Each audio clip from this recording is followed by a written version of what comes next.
Buat kalian yang mau mensupport channel ini dengan donasi, atau emang sekedar mau beli mimin kopi, kalian bisa pilih antara Super Thanks atau Saweria. Gue sih nggak masalah kalian pilih yang mana. Cuma kalau bisa, lewat Saweria aja. Soalnya kalau YouTube, potongannya gede, 30%. Kalau Saweria, cuma 5%. Untuk link Saweria, kalian bisa klik aja di atas kanan nih. Atau bisa cek di kolom deskripsi. Tapi kalau mau support, nggak harus donasi kok. Dengan kalian nonton sampai habis, dan memberikan like pada video ini, itu udah ngebantu banget buat support channel ini. Oh iya, kalian juga bisa join nih ke grup Telegram komunitas cerita manhwa yang baru. Untuk linknya, gue tampilin di layar ya. Tapi kalau malas ngetik, cek aja kolom deskripsi. Di sana, kalian bisa sharing nih topik seputar manhwa dan kawan-kawan, dan juga ketemu teman baru. Kalau mau info terbaru dari Mimin, misalnya upload kapan atau misalnya ada telat upload, Mimin pasti akan langsung infokan di Telegram. Makanya, jangan lupa join ya. Gak perlu berlama-lama lagi, kita mulai aja ceritanya. Aku akhirnya berhasil menekan energi yang berasal dari tetesan cairan merah padat. Ternyata tetesannya banyak sekali. Apa mungkin itu tempat di mana si kultivator jahat itu menemui ajalnya? Si iblis menjawab, persis seperti yang kau katakan. Meskipun itu hanyalah orang tidak penting. Hah? Tidak penting? Cuma puncak Nesen Soul aja, bukan apa-apa. Dalam hati Yangkai, aku nggak tahu apa dia itu cuma membual atau dia emang sekuat itu. Si iblis melanjutkan, meskipun dia sudah mokat, energi iblisnya masih mengelilingi area ini dan akhirnya menghasilkan fenomena di separuh utara pulau ini. Sayang sekali dia sudah lama mati. Mencari tahu jasadnya akan sulit. Kau mau mencari tahu letak mayatnya? Iya, kalau aku bisa menyerap sisa-sisa energi iblis yang tertinggal di mayatnya, aku seharusnya bisa sedikit pulih. Yangkai bertanya, kenapa kau nggak coba melihat di bawah batu merah itu? Si iblis menjawab, ini terlihat mencurigakan. Sayangnya aku kekurangan kekuatan fisik untuk memindahkan batu itu. Tapi mungkin ini kesempatan bagus bagi tua muda untuk menguji kekuatan setelah menyerap tetesan darah pekat tadi. Baiklah, biar ku coba kulihat efek tetesan itu. Dan Yangkai di sini mau ngangkat batunya ya. Batu sangat besar dan Yangkai berhasil. Oh, lumayan tua muda. Sebelah sini. Itu dia sumber seluruh energi iblis yang ada di separuh utara Pulau Awan Merah. Terus tiba-tiba ada sesuatu yang menyerang ke arah Yangkai, tapi Yangkai berhasil menghindarinya. Si iblis berkata, jangan khawatir tua muda, ini bukanlah hal yang baru bagiku. Biarkan aku tangani teman kurang ajar ini. Dan si iblis pun masuk ke dalam. Karena itu cuma orang gak penting, beritahu aku kalau kau sudah selesai. Baik tua muda. Dan di sini mungkin lagi diserap kekuatannya ya. Dan gak lama setelah itu Yangkai tidur, si iblis keluar nih. Tua muda, Yangkai bertanya, udah selesai? Iya, hampir. Kelihatan si iblis babak belur ya. Yangkai bertanya, hei, bukannya dia cuma orang gak penting? Bukannya kau itu profesional ya? Si iblis menjawab, itu benar. Tapi aku mokat jauh sebelum dia mokat. Lagi pula, kalau kau tidak membantuku, lalu bersiaplah untuk pemakamanku. Yangkai bertanya, kau itu jiwa, pemakaman apa? Bicaralah, bagaimana aku bisa membantumu? Sederhana, biarkan bocah itu merasakan hal yang ada di dalam tubuhmu seperti aku, yaitu si skeleton yang nyerap-nyerap energi itu ya. Oh, ayolah, tubuhku yang muda dan kuat itu produk teratas yang jarang datang. Dan si jiwa pergi nih ke Yangkai.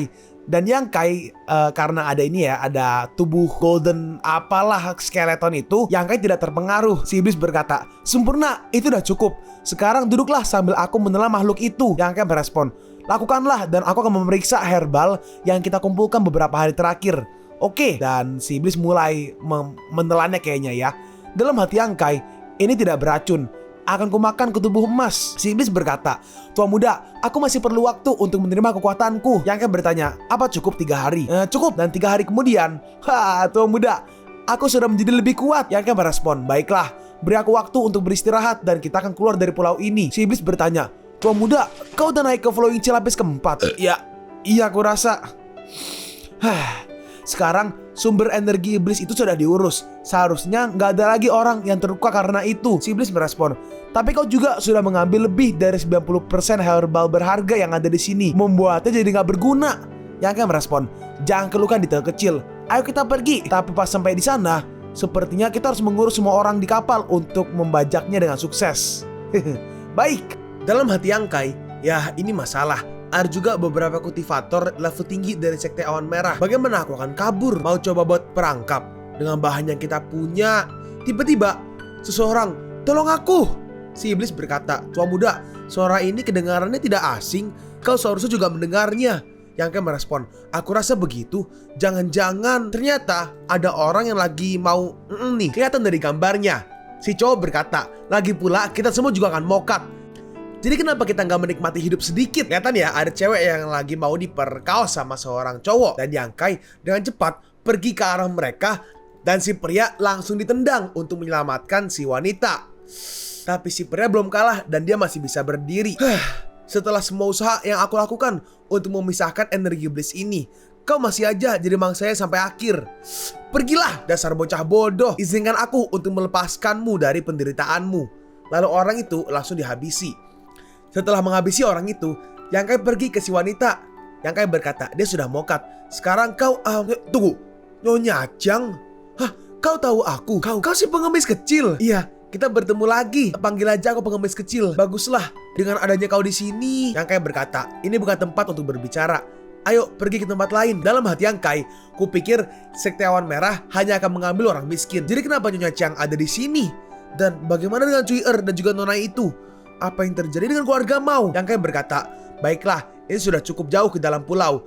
Jadi nggak ada anggota awan merah yang berani mendekati kita. Nyonya Chang berkata, aku sekali lagi berutang nyawa padamu. Aku nggak tahu bagaimana caranya aku bisa berterima kasih. Nyonya Chang, apa yang terjadi? Miao Huacheng, orang hina, tidak berperi kemanusiaan. Dalam hati Yang-kai, aku tahu itu. Hal semacam ini terjadi sepanjang waktu. Aku seharusnya nggak begitu aja meninggalkan mereka ke keluarga Miao. Nyonya Chang pun menjelaskan apa yang terjadi. Setelah kau pergi hari itu, Huan-er, Cui-er, dan aku mengikuti Miao Huacheng ke keluarga Miao. Nah ini keluarga Miao. Nyonya Chang berkata, Tuan Miao, apa kau ingat pertunangan antara Miaolin dan juga Huan-er? Aku kemari untuk mendiskusikan masalah itu karena Huan-er sudah 15 tahun. Ini waktu yang bagus untuk mengambil tindakan pertunangan itu sehingga suamiku bisa beristirahat dengan tenang di surga. Ya itu tidak begitu mendesak. Nyonya Chang membalas, perjalanan kemari kami sudah menjadi perjalanan sangat sulit bagi kami. Kalau bukan karena bantuan pahlawan yang lewat, kami pasti sudah akan mokat. Dan kau berani bilang kalau itu tidak mendesak sekarang? Apa kau ingin membatalkan pertunangannya? Miao Huacheng merespon, tentu saja tidak. Itu hanya... Nyonya Chang membalas lagi, hanya apa? Apa kau sekarang meremehkan kami? Karena kami berada dalam kondisi begini. Miao Huacheng membalas, kau harus mengerti sekarang, Miaolin bukan hanya anakku. Dia juga salah satu murid dalam di dalam sekte awan merah. Dan sekarang berhubungan dengan Yu Aoqing, putri tetua Yu. Dan itu merupakan status yang cukup tinggi. Meskipun Huan-er itu memang cantik, tapi dia mungkin tidak sebanding dengannya. Tapi jangan khawatir, dengan kecantikannya tidak masalah Huan-er menikah dengan keluarga ini. Tapi sudah umum bagi laki-laki sukses punya beberapa istri dan selir. Kalau Huan-er menikah dengan Miaolin, dia akan mengambil posisi sebagai selir. Hah? Apa yang kau bicarakan?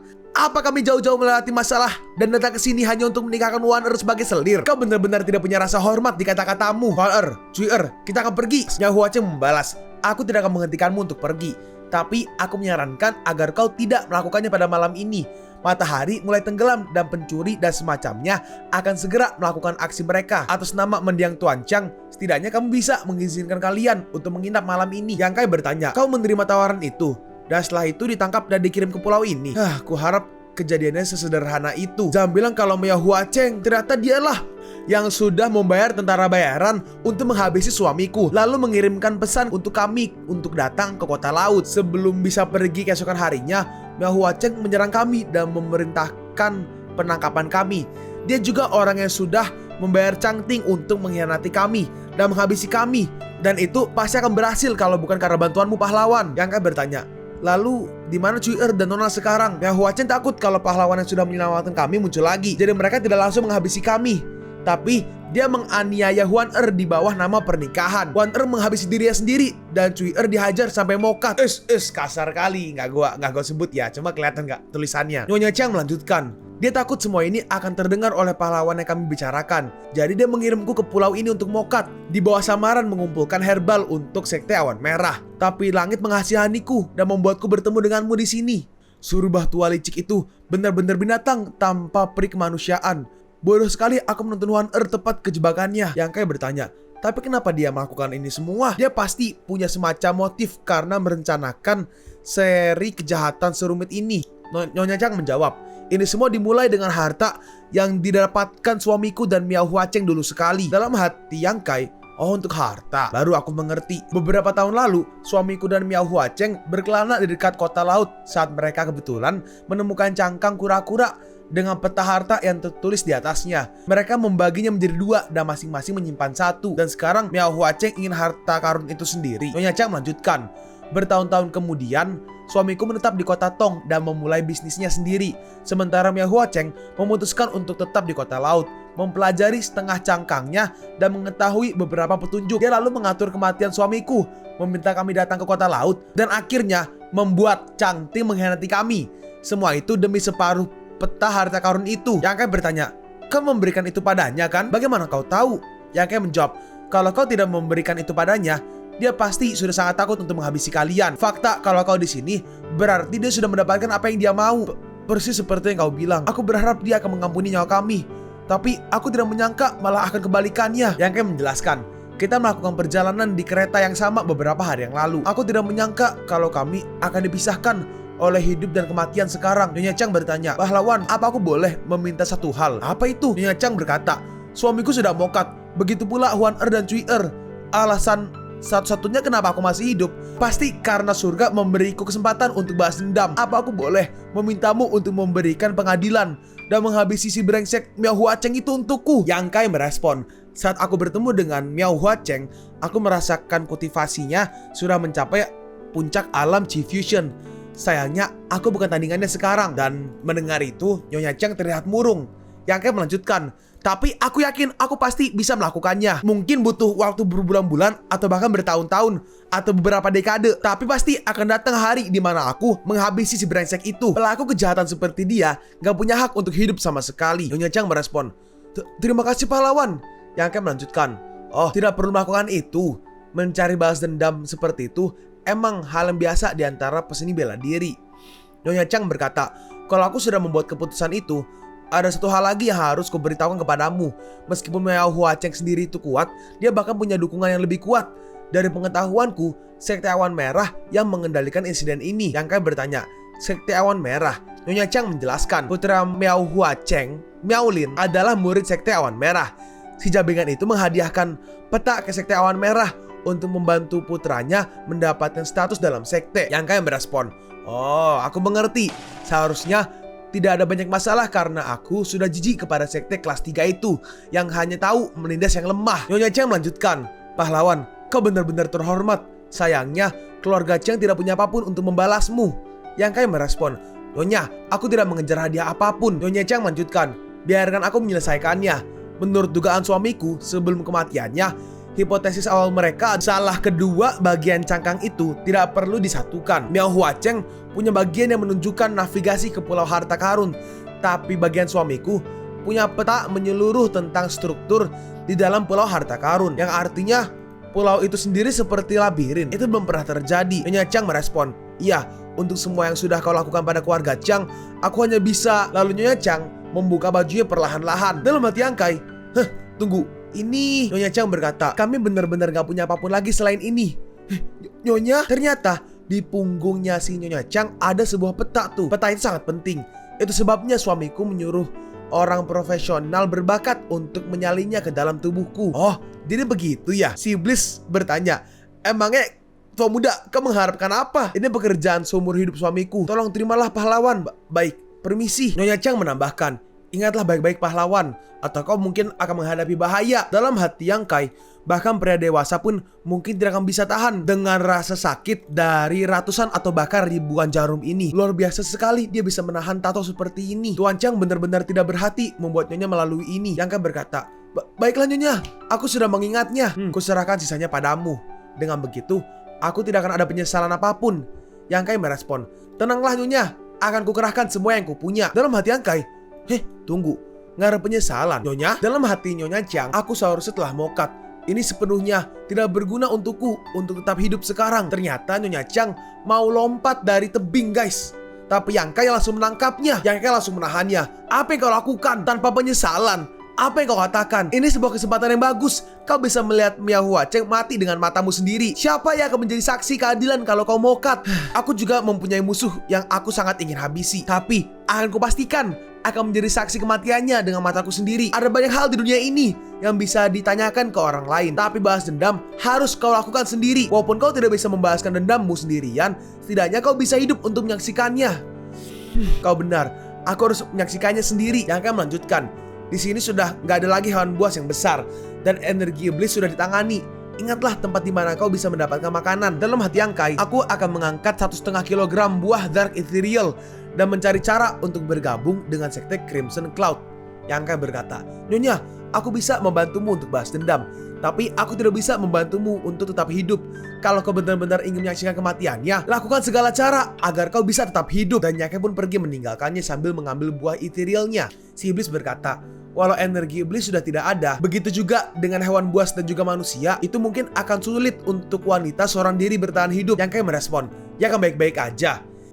Jika dia mampu menahan rasa sakit tato itu untuk menanggung beban balas dendam, maka pulau kecil seperti ini tentunya tidak akan bisa membuatnya mokat. Dan akhirnya setelah berapa lama, sebuah kapal pun datang untuk menjemput mereka. Itu, kapal itu di sini. Ayo, bawa kami kembali. Dan terlihat ada beberapa orang sekte Crimson Cloud kalau nggak salah ya. Izinkan mereka masuk bagi yang menyelesaikan misi.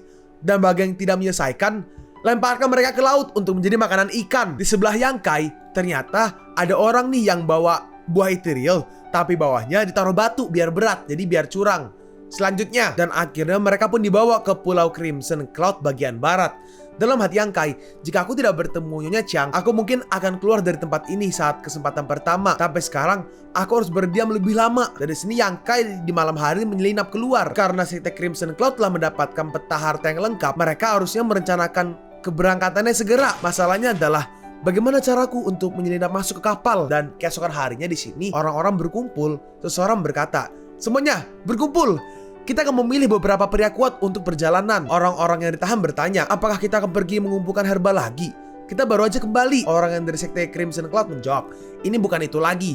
Cukup dengan pertanyaannya. Diam aja dan naiklah kalau kau terpilih. Dari sini ada satu orang nih yang ngeliatin Yangkai. Dalam hati Yangkai, aku belum mendengar tentang perjalanan beberapa hari ini. Apakah itu berarti mereka sudah memutuskan untuk berburu harta? Mereka ngeliatin Yangkai. Orang yang ngikat rambutnya diikat yang kiri berkata, yang satu ini, dia terlihat berenergi. Bawa dia juga. Kau, ikuti aku. Kalian akan diberi tugas setelah mendapatkan seragam.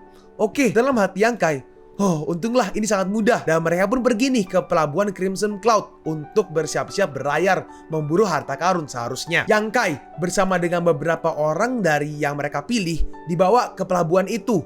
Orang-orang itu berkata, ini adalah kapal terbesar yang dimiliki oleh sekte Crimson Cloud. Kemana mereka akan membawa kita pergi? Dalam hati Yangkai, aku benar. Ini perburuan harta. Kapal besar seperti ini pasti memerlukan banyak bantuan. Karena kita akan pergi untuk menjelajah, pasti ada kultivator kuat bersama kami. Mereka tidak kekurangan kultivator yang ada di ranah Nation Soul, yaitu puncak ranah.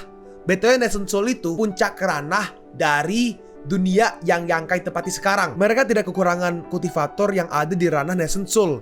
Aku tidak bisa membuat satu kesalahan pun dalam perjalanan kali ini. Dan Yangkai akhirnya pun dia berhasil menyelinap menjadi salah satu orang dari sekte Crimson Cloud. Seseorang berkata, arahkan setengah untuk mendayung dan setengah lagi ke geladak dan kabin. Kau melangkah. Terus di sini orang yang nyuruh-nyuruh ngeliatin Yangkai dan dia berkata, orang-orang sepertimu akan melakukan pekerjaan sambilan. Bantu bersih-bersih kalau sudah kosong. Yangkai pun mulai ngepel ya. Di sini ada beberapa orang yang datang nih, mungkin para tetua nih. R2 nih yang ada di ranah Nation Soul. Pak tua yang kiri yang agak botak, dia namanya Ting Chiachi. Dia Nation Soul lapisan kelima. Sedangkan yang kanan yang ada rambutnya masih diikat tapi ya, itu namanya Huo Xianglan, Nation Soul lapisan keempat. Dan untuk limit dari ranah Nation Soul itu ada di lapisan ke-9 ya. Lapisan ke-9 itu mentok. Orang-orang yang ngatur tadi berkata, hormat kepada Master, kami siap untuk berangkat sesuai dengan perintahmu. Huo Xianglan berkata, pergilah tetua Yu. Aku dan senior Ting akan berlatih di kabin. Jangan ganggu kami kecuali itu penting. Baik, dalam hati Yangkai, mereka akan mampu melihat ke dalamku.